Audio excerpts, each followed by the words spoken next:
You're listening to the Real Estate Radio Hour, the show that brings you unfiltered stories and insight from the Twin Cities real estate world with your hosts, Chris Rooney, broker at RE/MAX Preferred, and Andy Prasky, leader of the Preferred Home Team at RE/MAX Advantage Plus.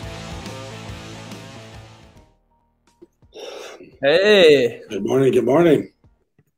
I know I got sun in my eyes here. Well, that's all right. We'll go with it. Beautiful. Lost my voice a little. Yeah? Just a little. Been talking a little too much lately. But that's okay. So we're waiting for Andrew to show up here. Yeah. Which he will soon. We changed the date on him, so obviously it's a little tough doing a Friday one instead of a Thursday one. Yeah, Thanksgiving. We didn't really think about that last week. Kind of just react. So kind of moved the show from Thursday to Friday, Black Friday. Deals. Deals. Actually, there's some deals in real estate too. I should say I don't call them deals. I call them value. Because I think deals means that it's cheap versus value means it's seeing what the value is worth and getting a good bargain because of that. You're seeing that right now in the market in Minnesota? Yes, for sure. A lot of good values out there to be had. I know some of the new construction's even going down, which is kind of interesting to me because I just don't think they're maybe in the lower portion. They're in that position, but they're doing a lot of interesting things with financing to be able to help people out to get in that are worried about these initial interest rates, and I think that's what they are. I don't think they're super long lasting, and when I mean long lasting, I don't think it's going to be years and years and years of it. So I think you just got to deal with it for a few years, and like I said, you can get some values, and we talked about different things a while ago where maybe your payment's up $500 a month, but if you look at that, and that's $6,000 over a year, $30,000 over 5 years, and if you're getting a value of $40,000 off, you're still ahead of the game, and you're not fighting other people to be able to get the house that you want. So there's some positives in the market that we'll keep it going. But we are in a time that typically is a slow time. This is the slow time. You know, what last couple of years have been anomalies. That doesn't happen that often, but typically between Thanksgiving and Christmas, and even leading up a little to Thanksgiving and maybe a little hangover after Christmas, the market slows down. Yeah. I actually have a video here relating to what you're speaking on. I found this guy. He's been doing a lot of good things with the Instagram Reels and real estate. So let's check this out.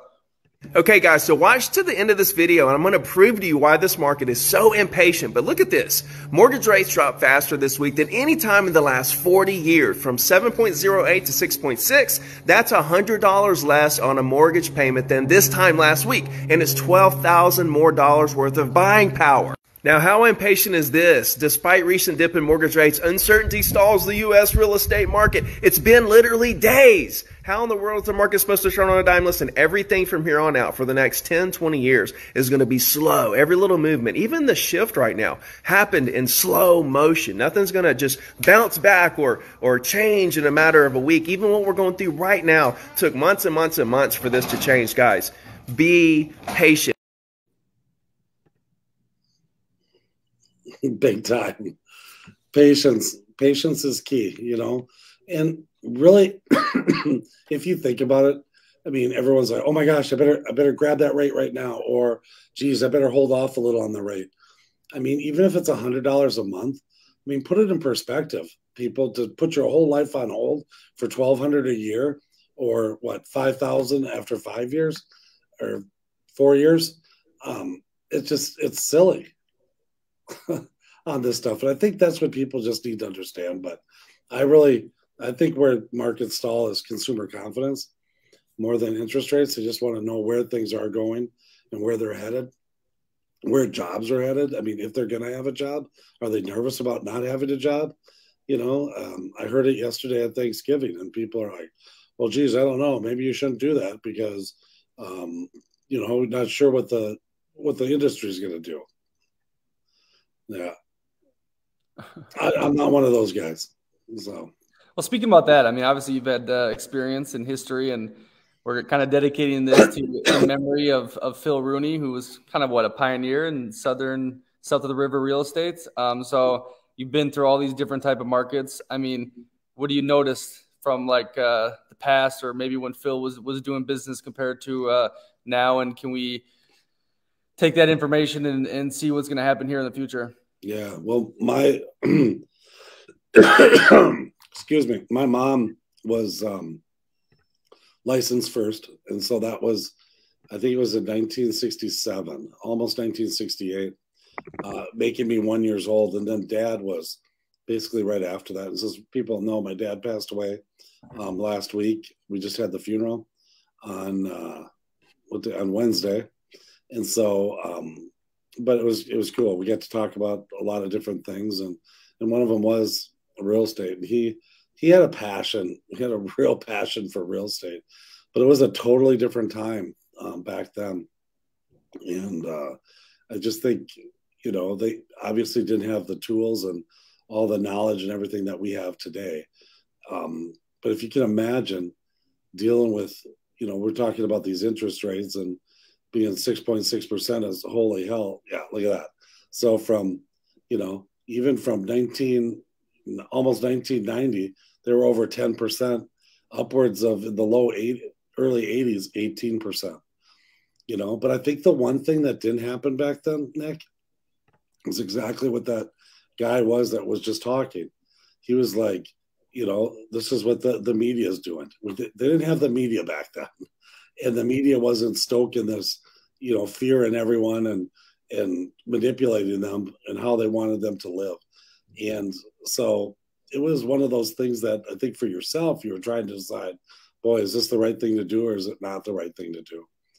But that's interesting. Put that chart back up, because I really felt that was, so it was around late 70s, early 80s. Yeah, that was the whole, because I thought we really felt it. I remember when I graduated, my dad and mom started building houses. I graduated in 1985 from high school. So the last couple of years of high school, they started building houses. And I remember their loans were like 15, 16% that they were doing. And so it was tough getting people, but it also came back to people started understanding, hey, I do need a place to live. Your home is where you hang out a lot of the time, most of your time, and you should enjoy it as well. And so some people, you have to pay for that to be able to enjoy it. But they also figured out different ways in which to be able to get past those things. And a big thing was contract for deeds. A lot of people back then did contract for deeds. And what that means is that typically is that someone has to finance it. It's usually the owner would finance the house for you based on what their interest rate was previously. So when those rates were 14, 16%, some people had loans from, mid 70s that would say they're 8%. And so the sellers would go out there and say, you know what, I'll do a contract for deed. You put 10 or 20% down and I'll give you an interest rate at 8%. And so that's how they fought it. I still see that coming here, even though we have a thing what's called due on sale clause. And a due on sale clause, what that means is that if you pay off your mortgage, or I should say if you sell your home, that you have to pay off your mortgage. And so a lot of our mortgages right now have that clause. So you have to kind of work past it. And it's not, check with your tax and legal advisors, but you'd have to, try to make a deal with the bank on that, or just try to get past it with them. And, people now could turn around and sell their house. Maybe they've got a 3% interest rate. Maybe they could sell it at a 5% interest rate, still beat the rates by, a percent or two, and not only make money on their money, but be able to get a buyer that's going to come through and give them an advantage by giving them that interest rate. So it makes your house look better. You think there'll be ever a time again it goes over 10%, the rates? I doubt it.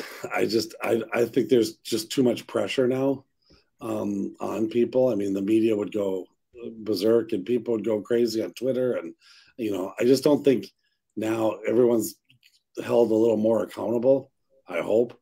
But back then you just didn't know, and you just were kind of at the mercy. And I think the less people knew, it was probably better for them, actually. Now people are finding out too much and figuring it out and getting videos like that guy's doing right there and starting to kind of make people question what the heck's going on. I got a couple more from him, actually. So let's keep playing this. Now, when Billy here wrote this article, do you think he was thinking about you or how many clicks he can get? No buyers in sight? 52% of all listings that are selling right now are going at or above list price. We're down 30% in transactions this year, which means 70% of the same amount of buyers are buying from this time last year. Last year was a banger. And if you think prices are going to fall 25%, heck, we're already down over 10% right now. So we're going to go down another 10%. Whoa, I'm scared, Billy. It's so true. I mean, there's a perfect example when he was talking about clicks. I mean, you look at some of these, and we've had them too. I mean, to be able to, all of a sudden it gets thrown up there, and it's like, oh my gosh, there's half the realtors in America are not paying their rent, and that's not what it is. It's a joke. They think that the real estate companies aren't paying their rent. I mean, the commercial market's going to destroy, but what it's saying is that the realtors, which is usually always this way, they have to pay to play. So they usually have to pay to work at where they're at. And they weren't paying their rent to the broker, which is not unusual at all. That might have been a 10% flux on it. But it's just like they're throwing in it. 40% of the realtors haven't done it. Well, 30%, even during the great times, realtors weren't paying it. And a lot of times brokers let them get away with it because they're like, hey, if they sell a house next month, we'll end up getting paid. And so you kind of roll the dice. So you think the mass hysteria has really hit the real estate industry relating to social media? People are just trying to get everyone's emotions up and clicking? I think you try to click on anything. I mean, There's elections, there's politics, there's whatever it is, there's shootings, mass shootings, there's real estate, whatever's high at the time, people are going to try to capitalize on it. But that does curb consumer confidence. It's what people believe. And if they believe that the market stinks, they're going to stay away from it and hold back. But the one thing that we have in the market, it's this very stable market. There's not much inventory. And when there's not a lot of inventory, people can just hang tight. And that's what we've been doing. We've been hanging tight and getting the price that we want, because people think they can come in, if it hasn't sold in 2 days, that they can get it for $100,000 less. It's just not the case. It's not happening that way. Now, there's some deals. We've gotten some deals for our buyers that are really good, but those sellers were in situations that they had to do it. So regardless of what the market was, the last market, they could have probably capitalized on all those different people, but they wanted out. It wasn't that, hey, that the value is just falling. They're like, we just want out. We got to go. We have other things that we want to do and be able to do, and just want to end this and move on. And that's where you can get a deal. That's how deals come about. So, but you got to find the right opportunity. Well, going back to the Phil and what was the issues that he had, and then because he kind of did some real estate in the new age, with the computers and whatnot. What was he saying? The big differences were the pros and the negatives from back in the day to now. What was he saying? I think we'll just call them the old timers, the Phils, and those people that were licensed. I would say in the 70s and 80s that were licensed, they didn't have all the technology, obviously, until probably mid-90s. But the other thing that happened was it's just like you can go on the internet and find any listing there is. Well, before, that was all of our information. We had that. And you as the consumer had to come to us. And everyone was super afraid when that happened that the buyers would just go, right to the owner. And so when we shared that information and took it from just ours, where we had it in a little book, and Nick had to call me so I could take him around and show him these houses, All of a sudden, now they're out on the internet and everyone can see them. Yeah. And I think that was more of a, I don't know, in their mind, it was like, oh my gosh, what are we going to do now? And maybe fought back differently than rather than embracing it. You know, they almost like fought it. Like they were like gatekeepers, right? That's what they were basically doing. Yeah. Yeah. So they wanted to keep that information. But in reality, once people had the information, it made our job a lot less or a lot more streamlined. Because rather than us, I mean, because I worked in those times before the computer yet, before we released all that information. And we obviously needed the internet to be able to get that information released. But before that happened, we would have to show people houses a lot. You know, now when people go look at houses, they cruise online, they see which ones they like. We maybe go see one or two. They eliminate all the bad ones. That's why it's so important what you put on that MLS. People don't get that. Everyone's like, oh my gosh, I got to do a funny reel. I got to do a Facebook post. I got to do this and that. What you got to do is you got to make your listing look good online, because MLS takes it and then shoots it out to everyone. But we used to, I mean, no question, we would probably at least have 3 to 5 days of showings, you know, in 7 to 8 houses a day, to be able to try to get them to kind of understand what the market is. The internet now gets you to understand. You can look at them right in a row and say, oh, that one's 500, 520, 515, 530. All right, that's the market. Before, we had to show them 20 houses so they could see them and kind of dissect them and feel it out and say, okay, what's it worth? And then you start buying. So our process was really pushed out back then. And it's just gotten a lot better. But if you don't deal with that and you don't know that, you know, and you've never worked on a computer or didn't even see one in high school or college, if you went, you know, you were kind of a little adverse to going that route. They had a book and they had it in the front seat of their car and they'd just drive around. That was the other thing, old days. I mean, my dad knew every street there was. He knew every single street. He was like a pizza delivery man because he knew that. And I remember him telling, that was one of the things that I really kind of took from him. He said, just when you're not doing anything, just keep driving around.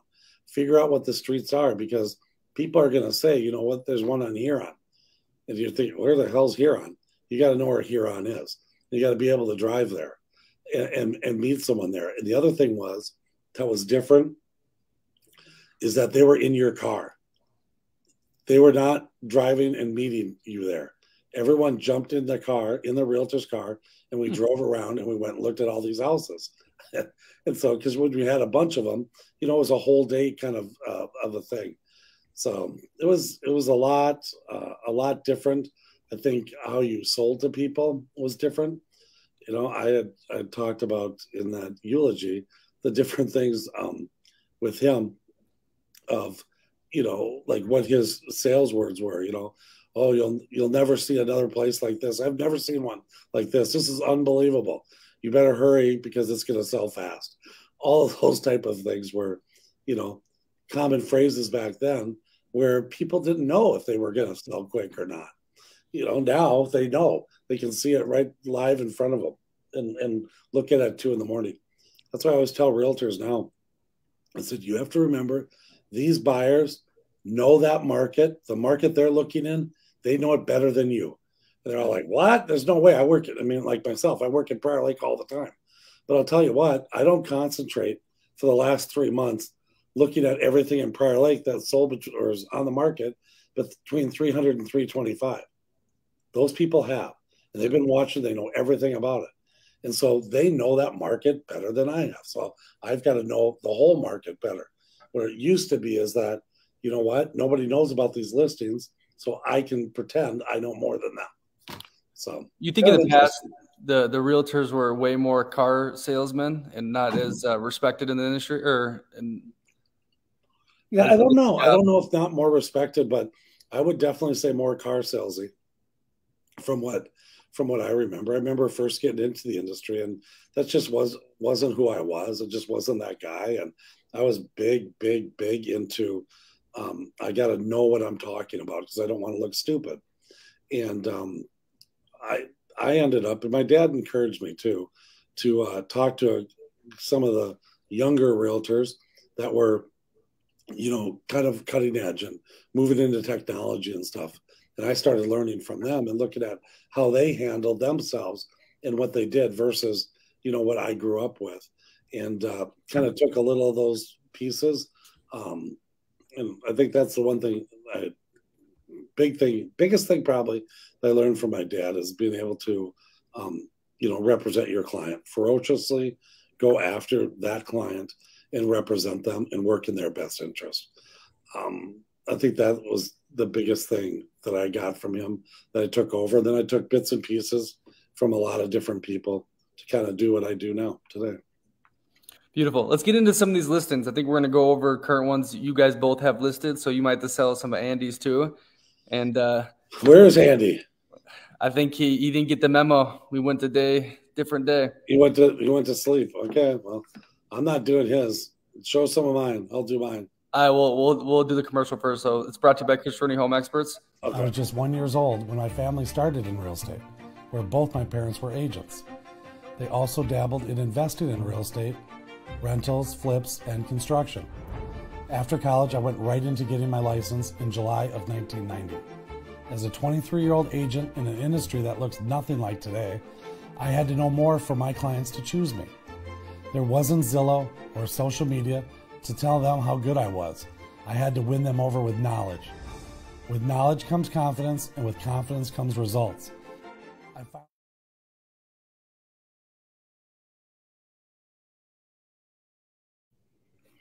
That's interesting because that whole this one's already sold. That one's sold off market, Mr. Nick, right there. Oh, the Fairlawn one? Got that off. Yeah, that was knowing from a client and networking with the other agents and being able to get that before that even went on the market for, you can see it's $2.5 million. That's on the lake. That's a case of just knowing the market and what that market's willing to be able to bring to you. And we got that on. See that nice little pending thing there? It's cute. I'll get the other one. Hold on. There's another one we have. Literally, we have another one just right down the street. Yep, I think I found it.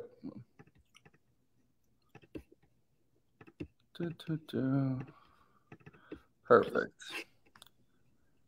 So I've been fortunate to get a lot of lifestyle type listings and stuff. And so lakeshore, acreage, townhome living, things that become a lifestyle. I mean, if you live on the lake, you're going to pay for it. And but it's a lifestyle, and it's something that really you can't explain unless you live on it. So this house right here, I think what's interesting about this one is we've had real good opportunities of things selling in and around that $2 million mark now on the lake. And so if you get a walkout rambler that's on the lake, in this case, there's 150 feet of lakeshore. So they've got a ton of extra lakeshore. You can see it goes over to those pine trees on the right-hand side. And this has got a back deck as well. But it sits on the big part of the lake, which is Lower Prior Lake.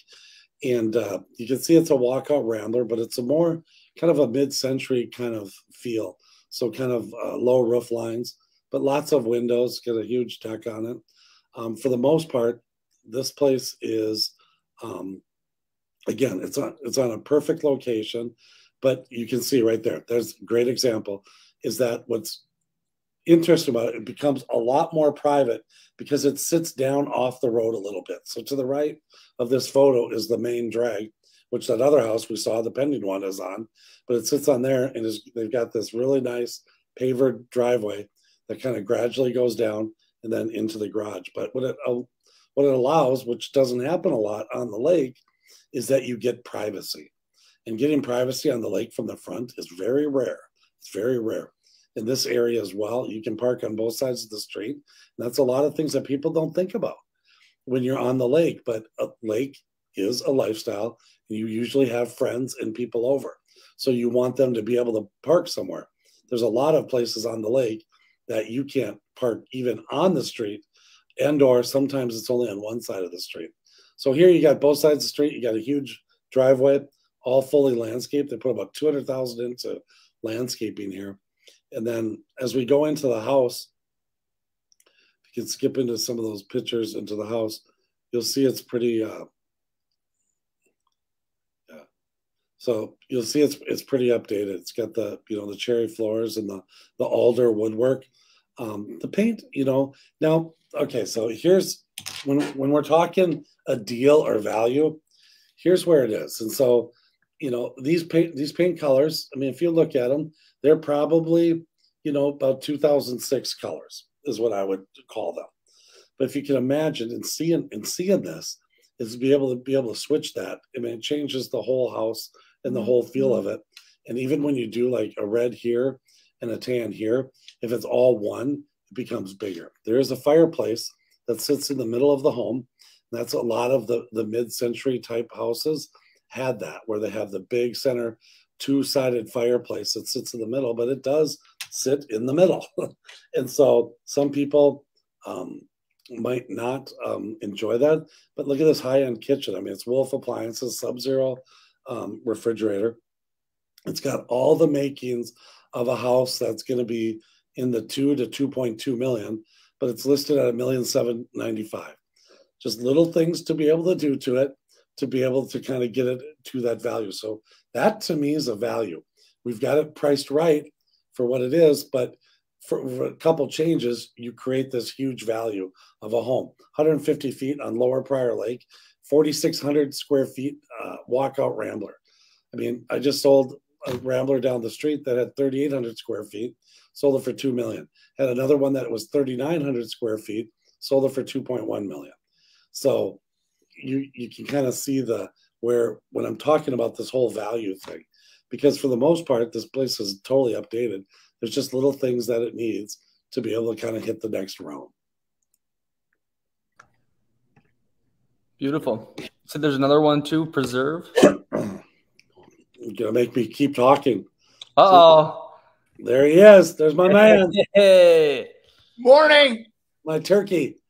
Okay, first of all, we're doing some listing talk here, but what I want to hear from you, because this is always the highlight. What'd you do with the turkey yesterday? Well, my first little baby, I smoked, and I smoked it. I shredded it. You guys know what it's like at the state fair? They do the turkey to go booth, where they literally have that like amazing juicy turkey sandwiches that are shredded. You should try them if you haven't. They're one of the best sandwiches there at the fair. So I found a recipe that duplicated that. So I had a crock pot of shredded turkey with the to-go, like that juicy smoked. Oh my God. That's my new favorite. I got to be honest with you. And then we just you make sandwiches. That's the plan today. Yes. Yeah. Oh, wow. Oh, that's today. Well, you always see people making turkey sandwiches. So I said, hey, I'll beat you to it. And offered these guys the ability just to make a turkey sandwich right off the shoot. Yeah. Then I tried. Do you really want all my details? Because I got details. So I also did a baked turkey, about a 22-pound turkey. I make fresh herbs.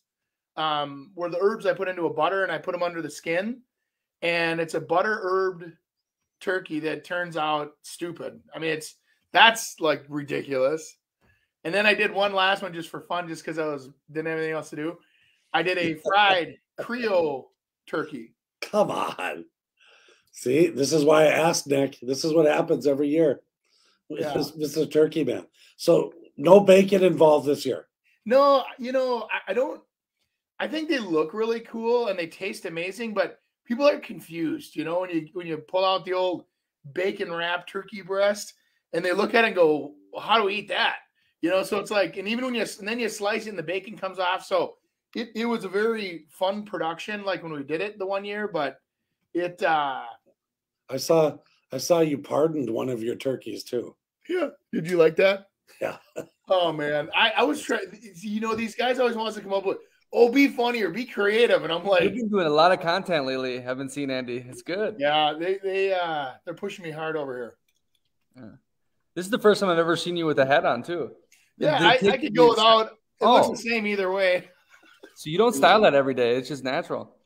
Well, yeah, it kind of goes like this. Yeah. He just came out of bed. That's what it looks like every day. He's well, perfect. my God, I told these guys, I was joking. I said it was about midnight and they're having dance contests in my kitchen. And I'm like, all right, I go, hey, I got to go make sure my charger plugs into my phone upstairs, and did the old Irish goodbye and left. And I don't know how late they stayed up, but my God, there was cans and plates and everywhere. So I just got up and started cleaning, and I'm like, might as well make some monkey bread. So I started making some monkey. Well, Andy, we've been talking. We did a little, we're doing a little tribute to my father. Oh, awesome. On the, kind of, and with that, it was more about just real estate history and maybe what they went through. Your parents were both realtors as well. And it's just kind of the differences of what they were going through. Then we just started looking at different listings. I know we've done a lot of, stuff on Zillow, and we pick a listing and we do that, but it's kind of like, we don't know much about it. We kind of are thrown out on stage and trying to do it. And that's kind of what we've been, but we've decided, hey, why don't we market a few of our own stuff? So I just did one that we had on the lake and kind of explain that. So I think we should bring one up for Andy here and let him sell us. They're actually hot and on the market or coming? What's that? Yours is coming, buddy, right here. Oh, look at that. Jeez. That was back right after the hydro seeded the yard. Oh. Yeah, that's one of our new Ramblers. See, here's what's crazy. So we've had, with the financial woes of the marketplace, we've actually had with this builder here, we've had some really good luck with, properties that are under production where, let's say, the financing falls through because interest rates jumped up or whatever happened. And so then those houses were already under production. And so here's a great opportunity where you say, oh, there's nothing for sale. Well, I have for sale. I have 30 houses, Chris, that are under production right now that are available to buy. This is one of them up in Blaine. Nice walkout lot. You see all the trees in the back. It backs up to a farm behind there for now. I think it'll be developed eventually, but beautiful walkout lot. And it's got the screen porches in the back and there you go. The gourmet kitchens and all big windows for lots of light. And nice big open floor plan there. Yeah, fireplace. Yeah, you could add a Thanksgiving here pretty easy. Being the style of that house, you got the dining room, kitchen, and the great room all right together there. I think what's kind of interesting on that one is that you actually did a screen porch that most people won't get. You don't get in new construction because builders are trying to hold off and they're not cheap to be able to build. And to be able to put that into it, you're taking away possible square footage. Is there basement finished? It can, at that price, I can now finish the basements. Yeah, prices have come down. It's great. It's like, so that was a perfect example of a house that was custom ordered and then had some features like they did not want the basement finished on that house, but we probably could we'd do it at our cost or less for sure. Wow. Yeah. No, that would be one where I know I've got one right across the street from that too. That's in the mid fives and ready to go. Hey Nick, go back to that listing. I want Andy to kind of talk about something that a lot of people talk about is that per square foot price, and why are Ramblers more than like a 2-story? Well, you can take the same foundation, you can take the same roof on the house if you look at it from a cross section, right? And you basically just lift the same roof up. You can take advantage of the same foundation and you just add another floor. So when you add a 2-story or you go up on a house like that, and let's say that, you're well over $300 a square foot on your main level, that number got skewed a little bit too because of the porches and things like that. So it's because my average isn't normally that high. In that area, it's in the threes, kind of mid 320s sometimes. But anyway, you get into where you finish the basement, also drops into the 200s per square foot if you count it, but appraisers don't count it. So the appraiser will appraise that house just fine without the basement finished versus the consumer will come in and say, I want the basement finished. I'll pay more for a finished basement. So basically you have that basement that's sitting there that you could probably finish for $100 a square foot, whatever it is, and take that 373 down to 260. Yeah, no, we can finish basements pretty reasonable. I mean, a basement normally for us is, it depends on how big it is. It's, 40, $50 a square foot, Yeah, so that's craziness. Yeah. Well, but you have to be competitive, and the thing is that the crews are there and everybody says, oh, they're already there. It should be cheaper. Well, even than that, because up in the North Metro, a lot of people think they can finish their basement for 10 grand themselves. And then they realize, my God, the cabinet shop just spent me an $18,000 wet bar. It's ridiculous how expensive things really are when you add them up. So when you have a builder that'll finish a basement for you for $40,000, $50,000, or this guy's actually doing them for free. No joke. You order a new house because it takes a while. So they appreciate people ordering houses too. So these guys will do things like throw free basements in. Everybody's like, oh, how do you do a free basement? I go, I literally have a spreadsheet.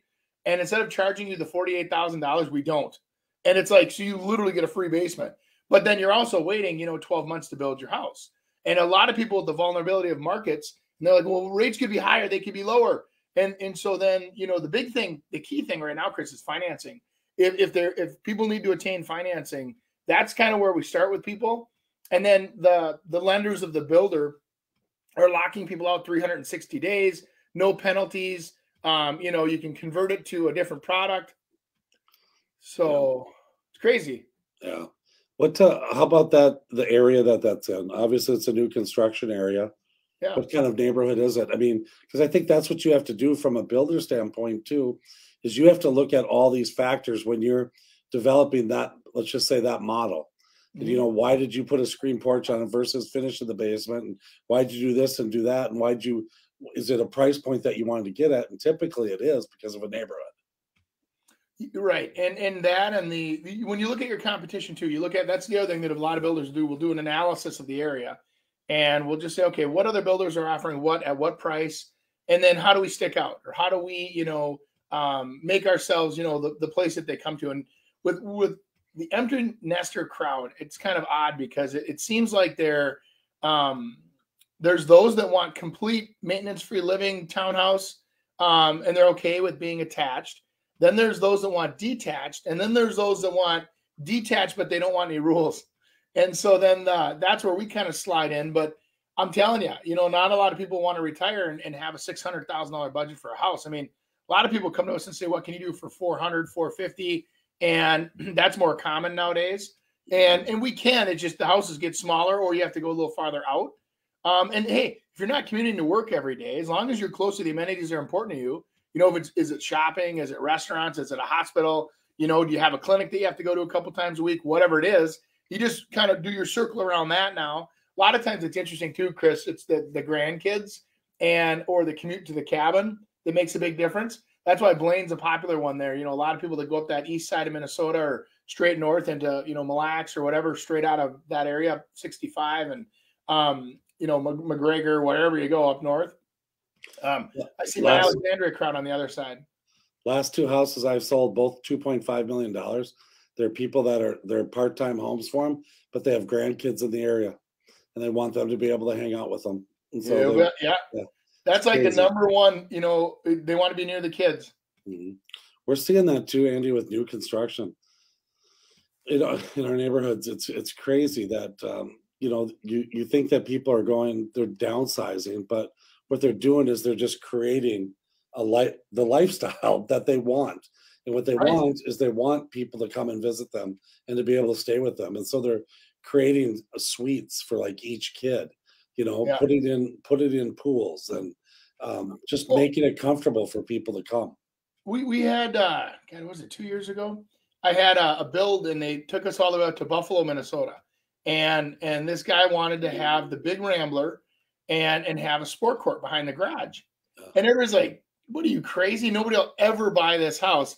And he goes, oh, because I'm 60, I can't shoot baskets or hang out with my grandkids in the sport court or what? And I go, this guy's a genius.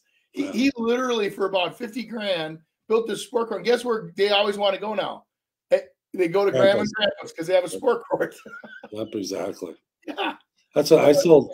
I sold to an empty nester people. It was almost 7,000 square foot home, that they weren't thinking. They were thinking a Rambler.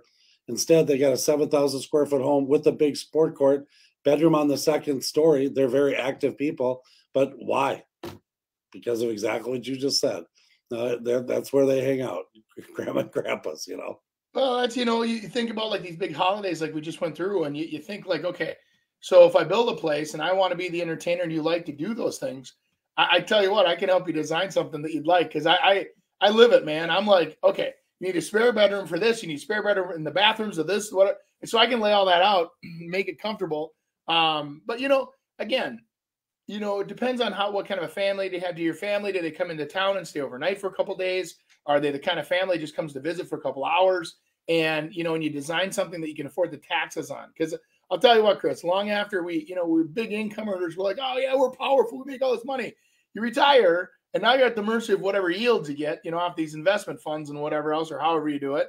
And then all of a sudden, you have a slow year and you still got those, $15,000 in taxes to pay.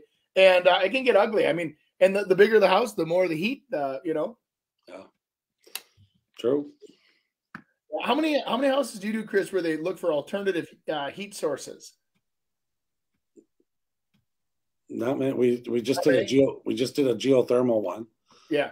That's what I mean. Yeah.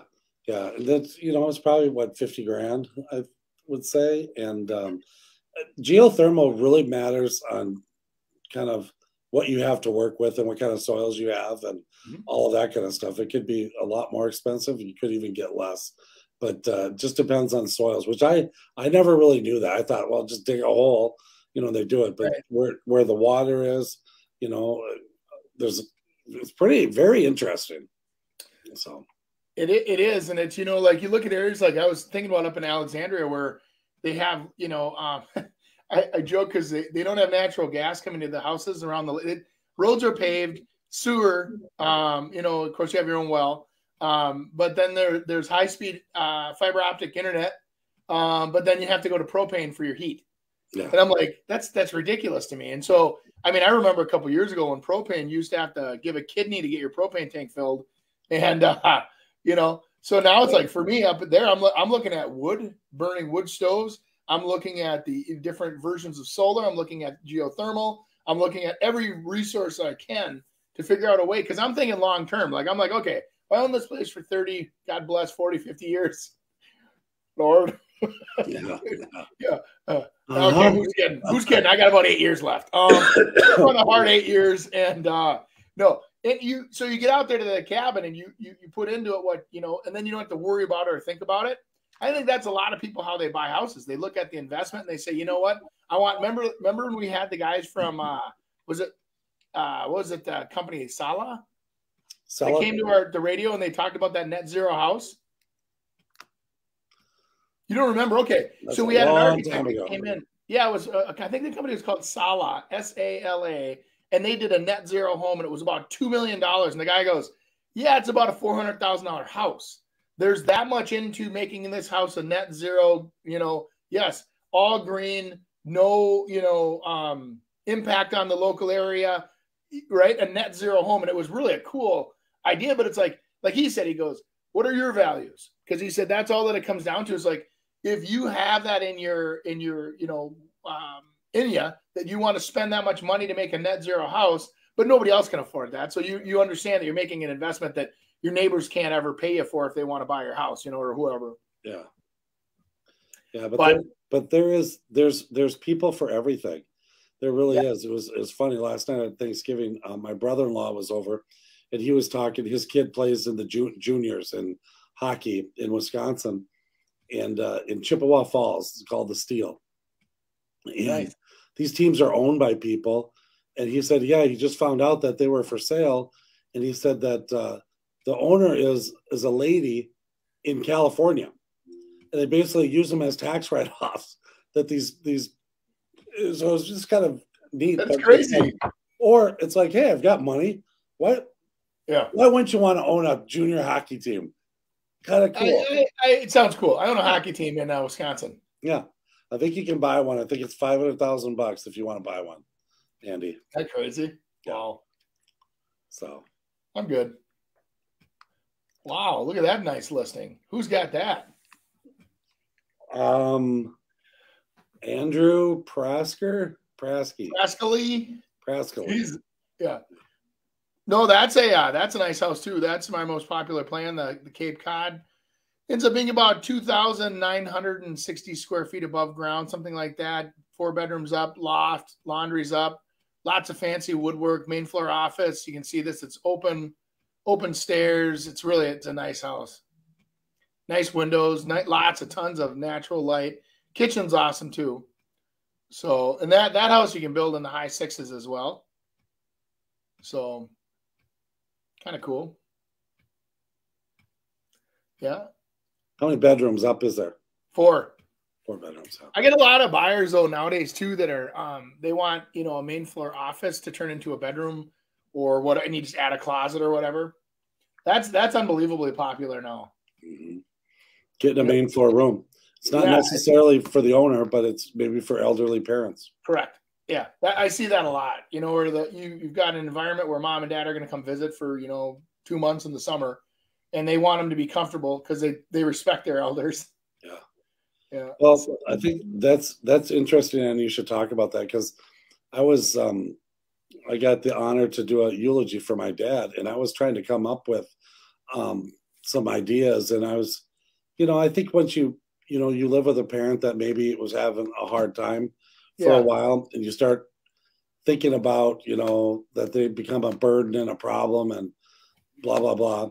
And so I started doing some research, and I was going to try to tie in like the way we deal here in America, how we deal with our elders. And so I went to my little dictionary here that just popped up on the screen and said, what is it that they do over there? And I mean, all the people live typically longer when they're doing it, but a lot of multi-generational living, isn't there, Nick? Oh yeah. Yeah, big time. And then it's not like the older people are paying too in the household. They're cooking, they're cleaning, they're babysitting, they're moving around. So they definitely pay their rent, so to speak. You remember we had that guy on our show, wasn't it the millennial that was called the Blue Zones? He's a Twin Cities guy. He wrote the book for National Geographic. Maybe I paid more attention than you did. And came on and talked about all these areas where there's high concentrations of people that are over 100 years old. And they talked about cultures in Greece and Japan and all over the world. And he goes, in the top 10 areas, there's not even a word that they can translate to the word retirement. And they keep adding value. And the success of these people was based on sense of community. I think they all consistently drank wine together. They had the parties together. The men would get together. The women would get together. A lot of them were very light on their meat eating. They would have lots of like regular food during the week, and then they'd have like goat day, and they'd grill a goat, and everybody would engorge in the meat to get the proteins and whatever. But there was one group out of California too that they all swim every day. I don't know why. It's just a community, a religious community. They swim and they're very active, and they eat the granola lifestyle, and they actually are proving that it works because they're living longer. But anyway, it is interesting because you're right. There was a story within that story of an old man, and he was 105 years old or something like that. And they're showing him up on a fence, and they go, "Here was Giuseppe making the fence today," and he's up there like working on the fence. And they go, "Here he is tomorrow," and they show an operating room, and you're waiting for him to say, "So don't do this." And he goes, "He's the surgeon. He was a surgeon, and he was active. He still was building fences. He was over 100 years old, and this guy was still an active surgeon." I'm like, you got to be kidding me. Giuseppe. Yeah, well, and I think that was his name. I'm not sure. You might not want to write that down because I don't know how to spell it anyway. But he, you know what I'm saying? It was just crazy. And it's like, so, and then they showed these older, especially like in Japan, they would show like mom would stay with the families, and they would take care of the children, the young kids, almost like an daycare in-house. Yep. And then mom didn't have to worry about who was paying the bills or who was providing the food. She just took care of the family. It was really cool. Why isn't that happening in the U.S.? Why doesn't that happen in the U.S.? Because they want to take all of our money when we go to nursing homes. That's why. Big business. I think it's a big money grab. I really do. I think nursing homes are the biggest scam out there because what's a nursing home now? $12,000 to $15,000 a month for a person.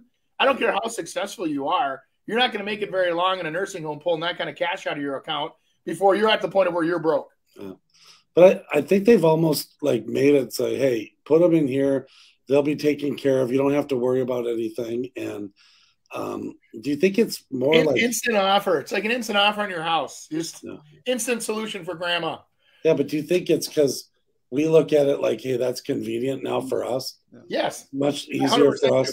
Just get rid of them, throw them in that house, and or throw them in the old folks' place, and then we could go live our lives. Well, it depends. I mean, if you have somebody that's struggling with, health issues or mental illness or whatever, because it does happen a lot with, when you're going through phases of life where they kind of joke about having to have somebody on patrol because there's always the old guy that escapes and runs down the street in his underwear. And they're like, it's funny, but it's not funny. I mean, because could you imagine coming home from work and not knowing where your dad is or where your mom is? And you're like, oh my gosh, that would be hard. So I do understand that side of it. But I mean, if they're just old and there's nobody to take care of them, and I don't know. I had a couple, and I say this because I know they're out of state. Mom and dad lived here. The daughter lived out in New Jersey. The dad passes away and there's nobody here. I mean, the woman wouldn't even come out here to help her clean out the house. And she was old. She couldn't walk. She was in a wheelchair. Did you ever see that photo a couple years ago where I mowed the grass and it was like 3 feet long? Yeah. That was them. So we literally helped put this woman into a crate and they shipped her off to New Jersey. And when we followed up with them, I thought, they were going to buy her a house or something and nope. They put her right into a nursing home, took everything out here, sold everything. And I'm like, I felt so bad being part of that process because I felt like I shipped the lady off to her destiny of being locked up in like your dad said, the prison. Yeah. Chris, you had me laughing so hard in your eulogy. I swear to God, I dropped him off at the prison. And the funniest thing ever was when you call him the cockroach. Oh my God. My wife and I were dying laughing. We were like, that is so funny though. Because I had a great. It was a compliment. I mean, he didn't think he was like, I don't think that's very nice. I'm like, I'm telling you, it's a compliment.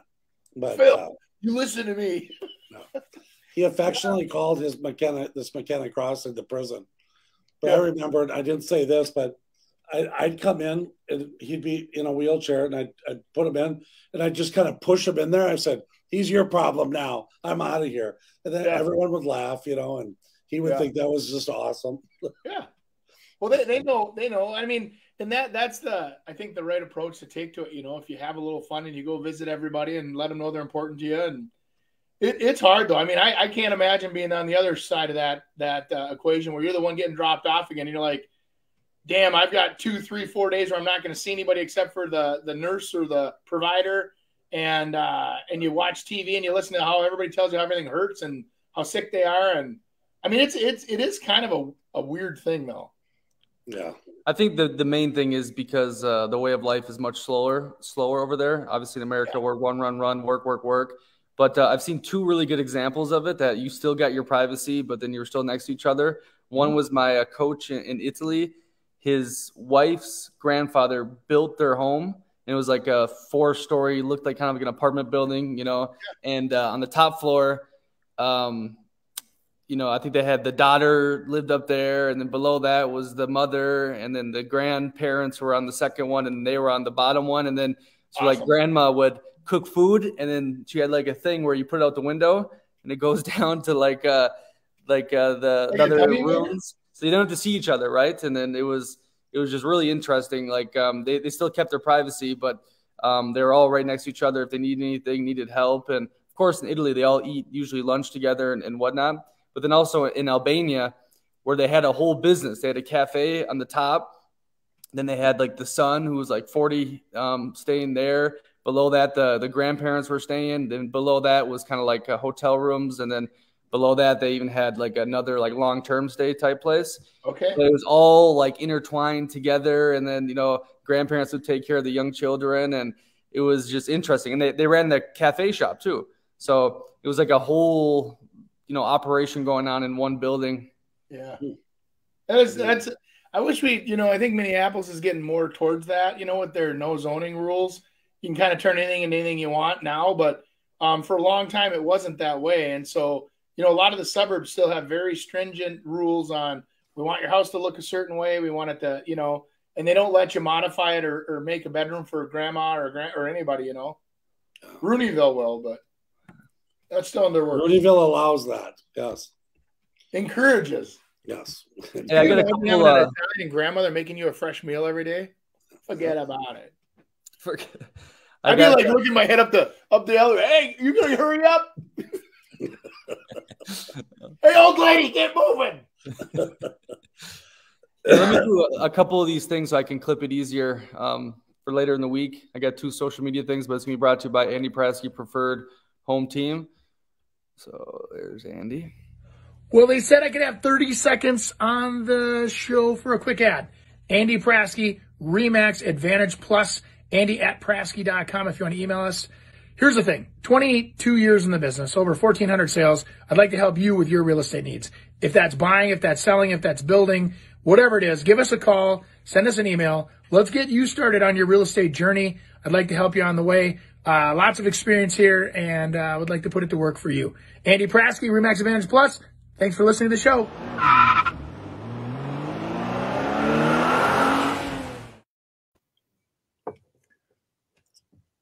The cars. I still go back to your eulogy, man. I knew your dad, but I didn't know your dad.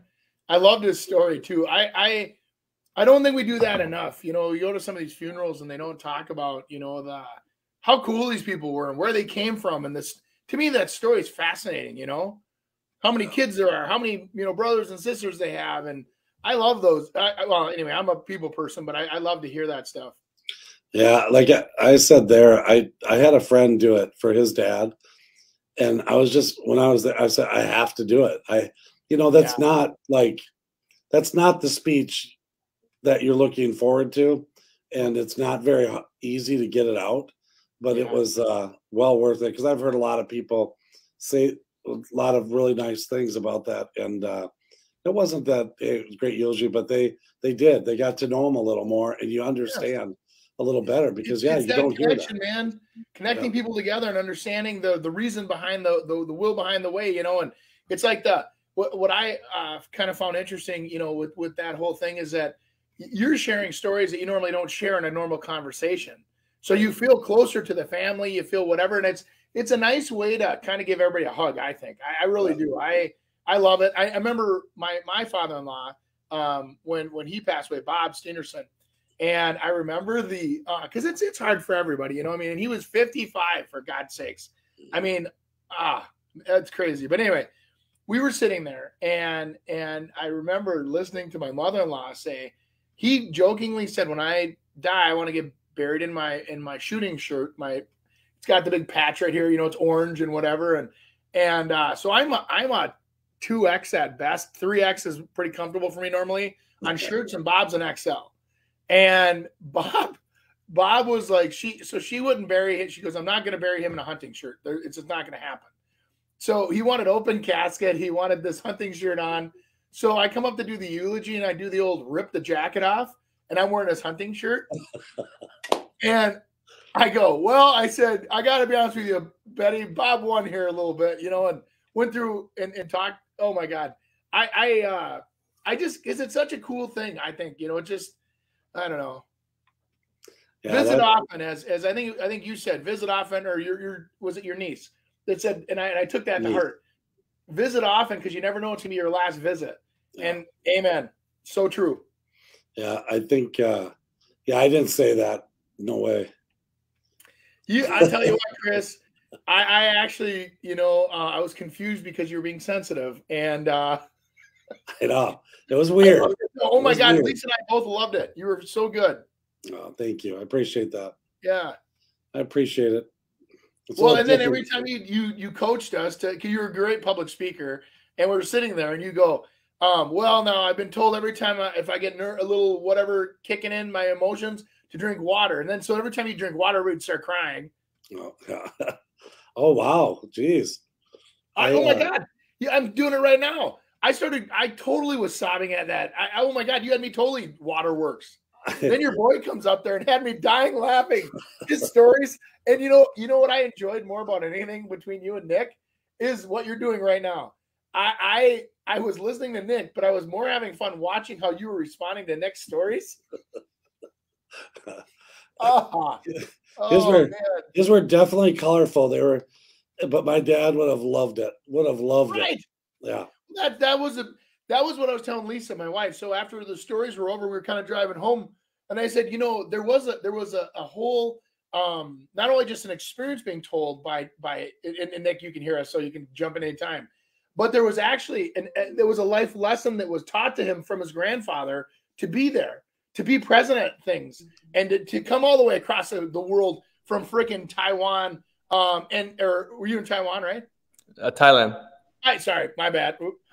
In Thailand, comes all the way home after having this wonderful experience, great vacation, all these cool things are happening, and you come home and and it's like you said, your grandpa would have been happy either way. But what I liked is that you came. That was cool, man. Appreciate it. And then the other thing was your little nephews or your cousins. Oh my God, they were laughing so hard at you, Nick. There was a whole row of them. I think it was Bruce. Are those all Bruce's kids? Maria's, yeah. Okay. Yeah, and all these guys are, they look like they're anywhere from probably, 13 to 25, and they're all sitting there doing going, they were dying at your stories. Oh my goodness. I was, like I said, I was observing everybody around the church, and I was listening to some of it, but oh my goodness, guys. I left there with the biggest smile. I felt great. Thank you, by the way, for both sharing your stories. It was fun. That's good. All right, let's just knock out these last social media ones so I can clip it easier. All right, guys. Family, family, family, family, family, family, family.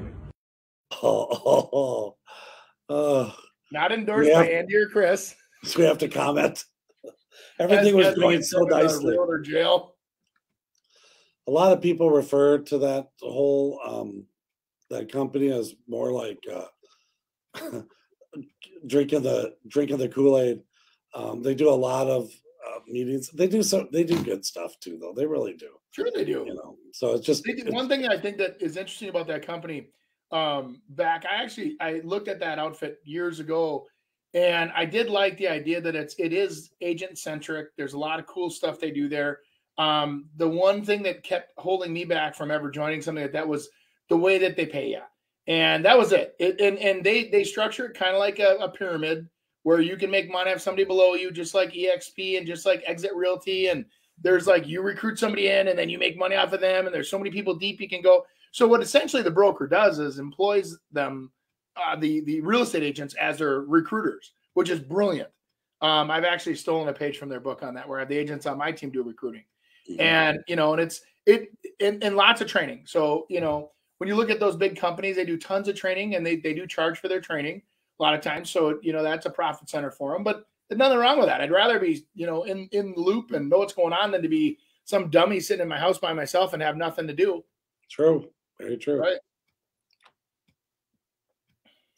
If you ever feel like your job is pointless, just remember that realtors in major cities are going to drive to a 2.33 bedroom starter home that's been on the market for 126 days with one price cut of $15,000 with 8% mortgage rates and do a 4-hour open house this weekend. I've had those open houses where you just know, you got to do it. You got to get it out there, but maybe it's not priced correctly or it's not staged right. And you're just, those are horrible. I won't do those anymore. Refuse. It's not just a waste of time. You're sitting there doing nothing. You just hurt everyone. Well, this is what I tell everybody this. I go, so let's talk about it out loud. In theory, you have a sign in the front yard. You have your websites. You have all that information that's available. Somebody that's really interested will call, and they will say, hey, do you mind showing me this property with or without an agent? I think the information is going to still be gathered, right? They're still going to make that call or reach out. On the other hand, an open house, somebody's on their way to a wedding and they got a half hour to kill and they stop by an open house. Does it ever sell it? Sure, but the odds are so low. The idea is real estate agents want exposure. And so the idea that, if an open house can create exposure that other things can't, that's why people, let me put it this way. Do people do garage sales or do they go to Marketplace for Facebook? They go to Marketplace. Yeah. And a lot, there are still the traditional garage sales, but what do those people do? This cup says 30 cents. I'll give you a nickel. And then they don't want to pay what you're offering. it's a different mentality when you have people coming to you. So I don't know. Good point. Sorry. This is the very first of many articles you're going to see like this. Why in the world do you think JP Morgan is looking to buy $1 billion worth of single family homes? I'll tell you why. Because the market is showing signs of stabilization in mortgage rates and prices. Median prices were actually up 9.7% in Atlanta month over month. They were up 0.2% in Miami. So things are starting to change just a little bit. And look at what JP Morgan's doing right here, guys. Pay attention.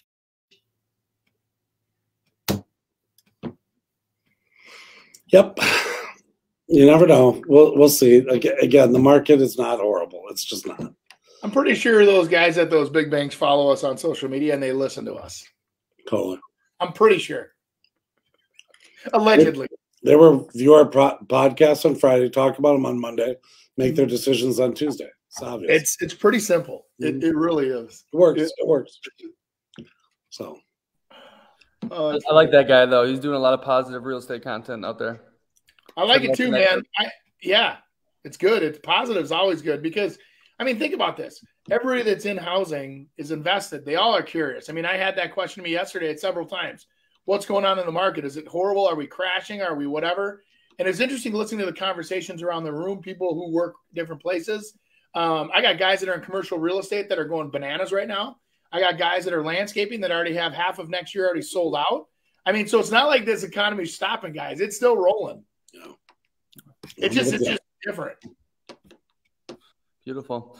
All right, awesome. I think we pieced together enough good content here. Make sure to give us a little review on the iTunes, Spotify.